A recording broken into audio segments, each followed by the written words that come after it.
Hello friends, welcome to the channel physics by IITians. Numerical and computational method की series में ये हमारा दूसरा लेक्चर है।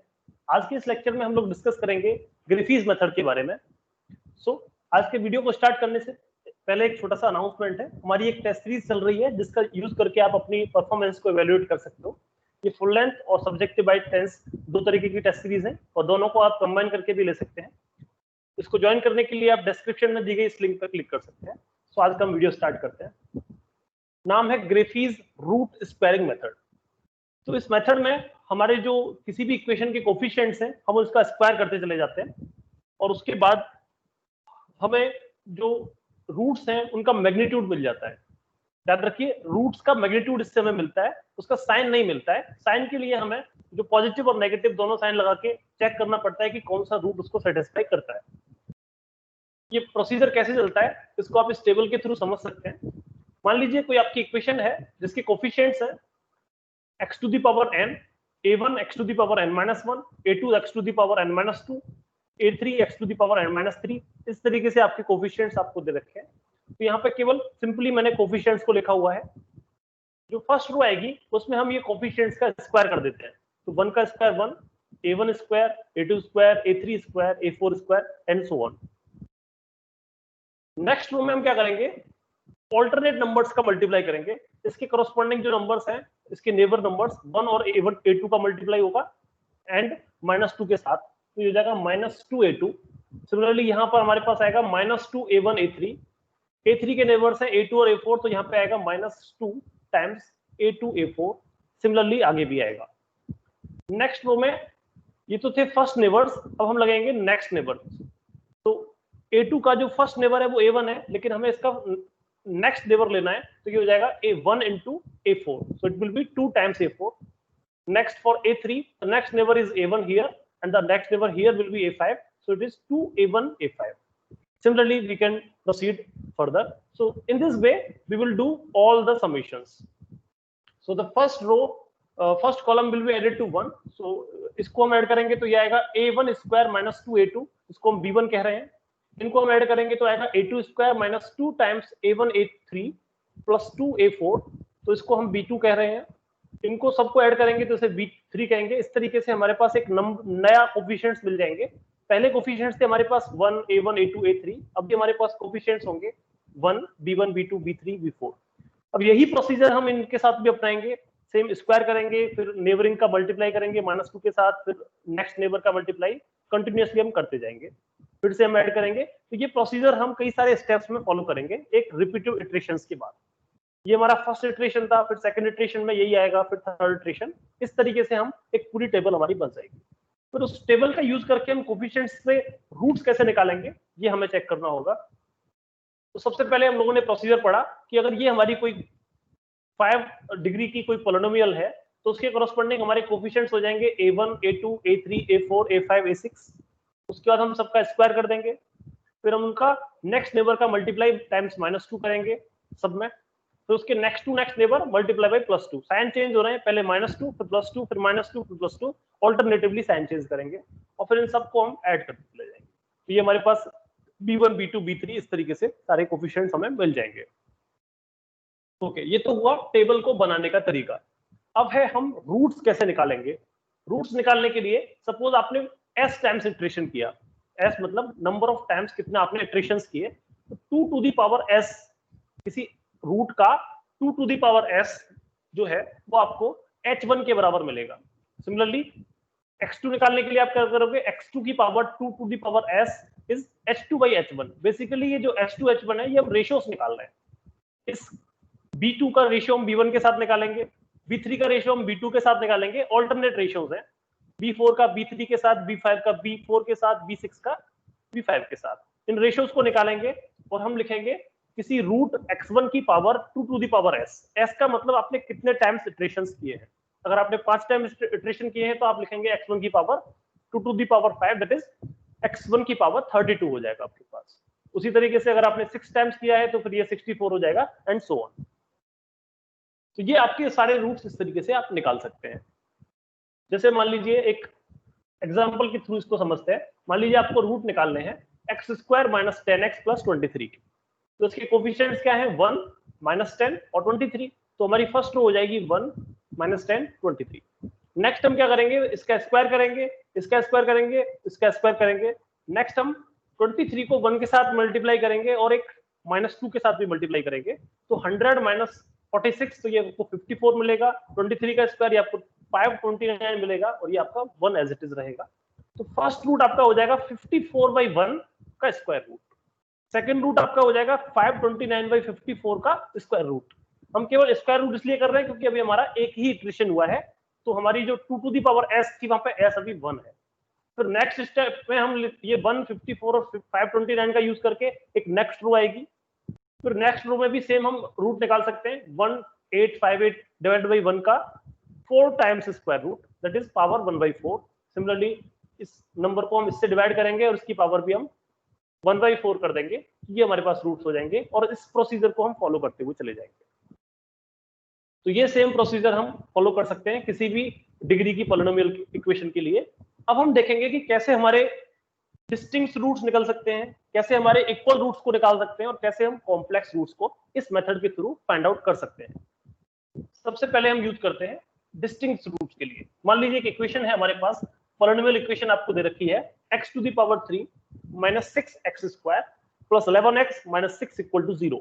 हम क्यूबिक इक्वेशन ले रहे हैं ताकि हमारी कैलकुलेशंस थोड़ी आसान रहे। तो देखिए सबसे पहली रो हमारी क्या हो जाएगी, इनके कोफिशिएंट्स, दैट इज 1 - 6 11 - 6। सो हमने फर्स्ट रो में लिख दिया 1 - 6 11 - 6। ये है हमारा जीरोथ इटरेशन, अभी तक हमने कोई इटरेशन नहीं किया है और पावर है हमारी 1, 2 to the power 0 that is 1। अब हम क्या करेंगे, इन सारे नंबर्स का, सारे कोफिशिएंट्स का स्क्वायर करेंगे, तो हमें मिलेगा 1 36 121 36। नेक्स्ट इटरेशन में हम क्या करेंगे, नेबर्स का मल्टीप्लाई करेंगे, 11 × 1 × -2, तो ये आपको -22 मिल जाएगा। सिमिलरली -6 × -6 × -2, तो ये आपको -72 मिल जाएगा। अब इन सबको हम ऐड करेंगे तो ये 1 हो जाएगा, ये 14 हो जाएगा, ये 49 हो जाएगा, ये 36 हो जाएगा। तो ये हुआ हमारा फर्स्ट इटरेशन, पावर हुई हमारी 2। नेक्स्ट इटरेशन में भी सेम प्रोसीजर फॉलो करेंगे, 1 का स्क्वायर 1, 14 का स्क्वायर 196, 49 का स्क्वायर 2401, 36 का स्क्वायर 1296। फिर हम क्या करेंगे, नेबर्स का मल्टीप्लाई करेंगे, 1401 × 1 - 2, सॉरी 49 × 1 × -2, तो ये आपको -98 आएगा। फिर 14 × 36 × -2, तो ये आपके पास -1008 आएगा। फिर हम इन सबको ऐड कर सकते हैं, तो ये 1 रहेगा, ये 196 प्लस -98, तो ये आपके पास 98 रहेगा, ये आपके पास 1393 रहेगा, 1296 रहेगा। ये आपका सेकंड इटरेशन हुआ, पावर हो गई 2 to the power 2 that is 4। और इस प्रोसीजर को आप आगे भी फॉलो कर सकते हैं। अब देखिए हम रूट्स कैसे निकालेंगे। पहला रूट होगा हमारे पास, इस नंबर को 1 से डिवाइड करेंगे और उसका स्क्वायर रूट करेंगे 16 times, that is 16th square होगा उसका। सिमिलरली इस नंबर को हम डिवाइड करेंगे इस नंबर से और उसका भी 16th स्क्वायर रूट करेंगे। इस नंबर को इससे डिवाइड करेंगे और फिर से 16th स्क्वायर रूट करेंगे। तो क्या कर रहे हैं हम, b1 को b0 से डिवाइड कर रहे हैं और उसका स्क्वायर रूट कर रहे हैं 16 टाइम्स। फिर b2 को b1 से डिवाइड कर रहे हैं, फिर b3 को b2 से डिवाइड कर रहे हैं और सेम प्रोसीजर फॉलो कर रहे हैं। तो हमारे रूट्स की अगर हम टेबल बनाना चाहें हर इटरेशन के बाद, जैसे यहाँ पे देखेंगे रूट तो होगा 14/1 का स्क्वायर रूट, 49/14 का स्क्वायर रूट, 36/49 का स्क्वायर रूट। यहाँ पे अगर आप रूट देखोगे तो ये होगा 98/1 का 4 टाइम्स स्क्वायर रूट। यहाँ पे देखोगे तो 1393/98 का 4 टाइम्स स्क्वायर रूट। तो इस तरीके से हमारी टेबल बन सकती है यहाँ पे और ये हमारे रूट्स आ जाएंगे। तो फाइनली हमारे रूट्स होंगे 3, इसको आप अप्रोक्सीमेटली 2 कह सकते हो, इसको आप 1 कह सकते हो। तो रूट्स आर 3 1 1, सॉरी 3 2 1। तो ये सारे रूट्स डिस्टिंक्ट है, क्योंकि तो हमारे डिस्टिंक्ट रूट्स इस तरीके से निकल सकते हैं। अब हम एक एग्जांपल लेते हैं जिसमें हमारे इक्वल रूट्स आएंगे। सो ये हमारा नेक्स्ट एग्जांपल है। यहाँ पर कोफिशिएंट्स हैं 1 -4 5 -2। तो टेबल अगर हम बनाना चाहें तो टेबल हमारी बनेगी 1 -4 5 -2। फिर हम इनका स्क्वायर करेंगे तो ये 1 ये 16 हो जाएगा। बेसिकली इसको लिखा है -0.16 × 10⁻²। ये 2 जो है ये पावर है, ये 25 हो जाएगा, ये 4 हो जाएगा। फिर हम क्या करेंगे, नेबर्स का मल्टीप्लाई करेंगे तो 5 × 1 × -2, तो ये आपके पास -10 आ गया। फिर इसके बाद -2 × -4 × 2, तो ये 4 × 2 8 होता है, इंटू 2 तो 16 हो गया, तो ये -16 आ गया। फिर हम इनको ऐड कर देंगे तो ये वाली फर्स्ट इटरेशन की रो आ जाएगी। Same procedure second iteration, third iteration and so on, हम कई सारे इटरेशंस कर सकते हैं। अब देखिए किसी इक्वेशन में इक्वल रूट्स आ रहे हैं या नहीं आ रहे हैं, इसको वेरीफाई करने का एक सिंपल सा प्रोसीजर होता है। अगर किसी कोफिशिएंट्स का प्रीवियस जो टर्म था, जैसे हम 0.0859 की बात करते हैं इंटू 10 टू द पावर 11 की बात करते हैं, तो इसका प्रीवियस टर्म ये था। अगर हम इस टर्म का स्क्वायर करें और इसमें 2 से डिवाइड करें, दैट इज इसका स्क्वायर करो 2 से डिवाइड करो, और अगर वापस आपको यही मिल जाता है, इसका मतलब ये रूट इक्वल रूट को इंडिकेट कर रहा है। यहां पर हमें इक्वल रूट मिलेगा। मींस अगर किसी पर्टिकुलर इक्वेशन के कोफिशिएंट का प्रीवियस कोफिशिएंट अगर हम स्क्वायर करके 2 से डिवाइड करते हैं और वो सेम कोफिशिएंट के बराबर आता है, तो हम कहते हैं कि ये इक्वल रूट को इंडिकेट करता है। तो करके देखते हैं। अगर देखिए अगर हम फर्स्ट रूट निकालेंगे तो हम क्या लिख सकते हैं, इस b1 by b0 that is 0.4294 into 10 to the power 10 divide by 1, और उसका स्क्वायर रूट करेंगे हम 32 टाइम्स। तो ये हमारे पास पहला रूट आ जाएगा। रूट मान लीजिए ये आपका जाई1 है, तो जाई1 की power 32 is equals to b1 by b0, तो ये आपके पास रूट हो जाएगा 1.99999, इसको आप 2 कह सकते हैं। लास्ट रूट आप निकाल सकते थे। अब देखिए 3 रूट होंगे। अब हमने कहा कि यहाँ पर ये जो प्रोसीजर है वो फॉलो हो रहा है। अगर आप इसका स्क्वायर करोगे और उसमें 2 से डिवाइड करोगे तो एग्जैक्टली यही आ जाएगा। इसका मतलब यहाँ पर हमें इक्वल रूट मिलने वाला है। तो इक्वल रूट के जिस रो में ये चीज हो रही होती है, जिस कॉलम में ये होता है, उस कॉलम को हम इग्नोर कर देते हैं। अब हम यहाँ का जो रूट है उसको निकालेंगे इस कोफिशिएंट का और इस कोफिशिएंट का यूज करके। तो इस बार हम लिखेंगे 0.4295 into 10 to the power 10 divide by 0.4294 into 10 to the power 10, और उसका स्क्वायर रूट हम करेंगे 32 ना करके हम यहाँ पे 64 कर देते हैं। तो हमारा रूट्स होंगे, फर्स्ट रूट तो आ गया हमारे पास 2, सेकंड और थर्ड रूट इक्वल है, तो हम लिखेंगे second root to the power 64 और the third root to the power 64 will be b3 by b1। पहले हम करते थे b3 by b2, लेकिन जो b2 रूट है वहां पे इक्वल वाली कंडीशन सेटिस्फाई हो रही है, तो इसको इग्नोर कर देंगे। तो ये होगा b3 by b1, तो हमारा रूट हो जाएगा 1। तो ये दोनों रूट्स हमारे 1 होंगे। तो इस एक्सप्रेशन के जो 3 रूट्स हैं वो हैं 2 1 1, दो रूट्स इक्वल हैं। तो ये हमने इक्वल रूट्स के बारे में पढ़ा। नेक्स्ट हम डिस्कस करेंगे कॉम्प्लेक्स रूट्स के बारे में। सपोज ये हमारी इक्वेशन है जिसमें कॉम्प्लेक्स रूट्स एग्जिस्ट कर सकते हैं। तो मान लीजिए इसके कोफिशिएंट्स हैं 1 -1 3 1 -4। तो हम टेबल बना सकते हैं ग्रिफिथ रूट स्क्वायरिंग मेथड के लिए। तो हमारे कोफिशिएंट्स हैं 1 -1 3 1 4। फर्स्ट इटरेशन में हम क्या करते हैं, इनका पहले सबसे पहले स्क्वायर कर दिया 1 1 9 1 16, फिर इन दोनों का मल्टीप्लाई किया -6 आया, इंटू इन दोनों का मल्टीप्लाई किया तो -1 इंटू -2 2 आ गया, फिर इन दोनों का 4 इंटू 3 इंटू -2 दैट इज 24। फिर नेक्स्ट इटरेशन में हम इन दोनों का मल्टीप्लाई टाइम्स प्लस का 2 करेंगे तो ये -8 आ जाएगा। फिर हम इन सब सारे कॉलम के एलिमेंट्स को ऐड कर देंगे तो हमारा फर्स्ट इटरेशन हो जाएगा 1 -5 3 25 16। सेम प्रोसीजर आप फॉलो करते रहिए तो आपको ये टेबल मिल जाएगी। अब इस टेबल में अगर आप इस कॉलम की बात करते हैं तो इस कॉलम में देखिए यहाँ पे साइन ऑल्टरनेटिवली चेंज हो रहा है। पहले -5 था, फिर 19 हो गया, फिर -2 to 1 हो गया।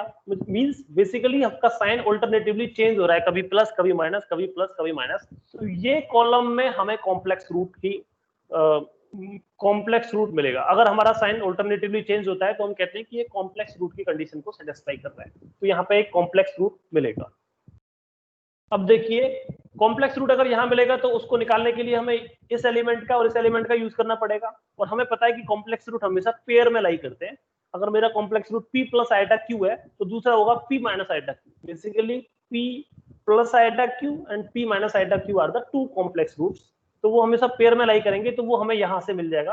अब ये दो जो बचे हैं इनसे हमें एक रूट मिल सकता है। अगर हम इस एलिमेंट को इससे डिवाइड कर दें, इस एलिमेंट को अगर आप इससे डिवाइड करोगे और उसकी पावर आप कर दोगे 1/8 तो आपको फर्स्ट रूट मिल जाएगा। सिमिलरली इस एलिमेंट को इससे डिवाइड करोगे और उसकी पावर 1/8 कर दोगे तो दूसरा रूट मिल जाएगा। तो दो डिस्टिंक्ट रूट्स तो आप यहां से निकाल लेंगे और कॉम्प्लेक्स रूट्स को निकालने के लिए आपको इस एलिमेंट को 1 से डिवाइड करना होगा। कैसे करेंगे देखते हैं। पहला रियल रूट हो जाएगा हमारे पास b4 by b3 that is b4 by b3 to the power 1/8। So हमारा रूट आ जाएगा 0.9172। सिमिलरली दूसरा रूट निकालने के लिए आप लिखोगे b3 by b2 की पावर 1/2 1/8, सो ये हो जाएगा 1.0912। सो हमें दो रियल रूट्स मिल चुके हैं। अब हमें पता है कि क्योंकि साइन ऑल्टरनेटिवली चेंज हो रहा है, तो साइन चेंज होने की वजह से यहाँ पे हमें कॉम्प्लेक्स रूट मिलेगा। तो कॉम्प्लेक्स रूट हम कुछ मान सकते हैं। सपोज हमारे कॉम्प्लेक्स रूट है p plus minus iota q, तो इसका मैग्नीट्यूड हम निकाल सकते हैं root of p square plus q square equals to beta. और ये जो मैग्नीट्यूड है उसको निकालने के लिए हम इस वाले कॉलम को इग्नोर कर देंगे, तो ये होगा 65092 डिवाइड बाई 1 की पावर 1/8 की बजाय इस बार हम 1/16 करेंगे, एक पावर बढ़ा देते हैं हम, तो ये हो जाएगा हमारे पास beta to the power 16 equal to b2 by b0। So हमें बीटा मिल जाएगा 1.9991। बेसिकली इस कॉम्प्लेक्स रूट का जो मैग्नीट्यूड है वो आपके पास 1.9991 है। अब देखिए, एक होता है theory of equations. Theory of equations क्या कहता है कि अगर हम सारे रूट्स को ऐड कर दें तो वो रूट्स बराबर होते हैं माइनस b1/a। सपोज ये मेरे इक्वेशन है और इसके रूट्स अगर मेरे हैं अल्फा बीटा गामा डेल्टा, तो अगर मैं alpha plus beta plus gamma plus delta करूंगा तो ये आपको मिलेगा minus times this root divide by ये कोफिशिएंट। तो वही प्रोसीजर फॉलो करके हम सारे रूट्स को अगर हम ऐड कर दें, तो अगर यहाँ पे देखिए कॉम्प्लेक्स रूट्स को ऐड करेंगे तो आइटा क्यू और माइनस आइटा क्यू कैंसिल हो जाएंगे, तो ये p प्लस p 2p हो जाएगा। तो 2p plus first real root sigma zeta 1 और again second zeta 2 is equal to जो कोफिशिएंट्स था वो -1 था, तो ये माइनस टाइम्स होता है, तो ये 1 हो जाएगा। ये जो दोनों रूट्स हम अभी कैलकुलेट ऑलरेडी कर चुके हैं, तो इनको हम पुट कर देंगे तो हमें मिल जाएगा p की वैल्यू मिल जाएगी। यहाँ से हमें p square plus q square की वैल्यू यहाँ से पता है, तो बेसिकली हम यहाँ पे p निकाल चुके हैं, तो हम q निकाल सकते हैं। तो p मिल जाएगा, हमें q मिल जाएगा। तो हमारा रूट हो गए, पहला रूट था हमारे पास 0.09172, दूसरा था 1.0912। अभी हमारे दूसरे जो कॉम्प्लेक्स रूट्स हैं वो है 0.4130 plus minus 1.9560 iota. These are the complex roots. तो इस तरीके से हम इससे कॉम्प्लेक्स रूट्स भी निकाल सकते थे। तो आज के इस वीडियो में इतना ही था। अगर आपको ये अच्छा लगा है तो इसको लाइक कीजिए, इसको शेयर कीजिए और आप इस हमारे चैनल को सब्सक्राइब कर सकते हैं। अगर आप टेस्ट सीरीज ज्वाइन करना चाहते हैं तो आप इस डिस्क्रिप्शन में दी गई लिंक पे जाके क्लिक कर सकते हैं। Thank you.